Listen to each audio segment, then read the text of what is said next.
ในท้ายเดือนเมษายน 2025 เจ้าหน้าที่หน่วยงานสกัดกั้นและต้านยาเสพติดแผนกตำรวจกองบัญชาการป้องกันความสงบเมืองหลวงน้ำทาแขวงหลวงน้ำทาได้มางหลายคดีเกี่ยวกับปัญหาค้าขายและมั่วสุมยาเสพติดอยู่เขตบ้านป่าปัวและบ้านน้ำแดงเหนือเมืองหลวงน้ำทาแขวงหลวงน้ำทาพร้อมทั้งกักตัวผู้ถูกหาได้ 3 คนพร้อมของกลางยาเสพติดประเภทยาบ้า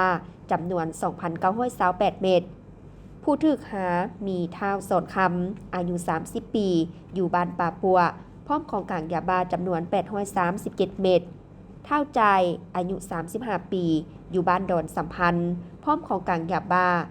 130 เม็ดและเท้าสีบุญจันทร์อายุ 25 ปี อยู่บ้านตาวัน